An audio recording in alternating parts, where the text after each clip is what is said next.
Panginbulahan gid. That means congratulations, really? Panginbulahan gid. Panginbulahan gid sa imo. Congratulations to you sa imo. Panginbulahan gid. Panginbulahan gid sa imo. You can also say congratulations gid. Like really? Really congratulations? Congratulations gid. Ginatamyaw ko gid ikaw. So I greet you, I congratulate you. Ginatamyaw ko gid ikaw. Mabuhay ka. Like long live to you or cheers to you. Mabuhay ka.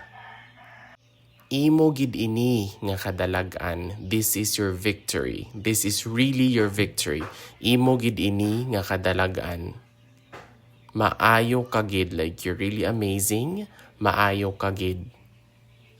Deserve mo gid ini nga kadalagan. Like you truly deserve this success. Deserve mo gid ini nga kadalagan.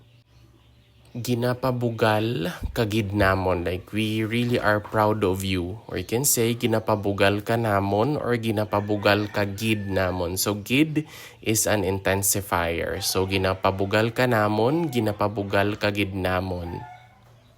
Good job gid. Like it's really a good job. Good job, gid.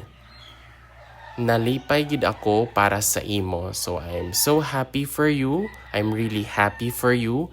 Nalipay gid ako para sa imo. Nalipay gid ako para sa imo.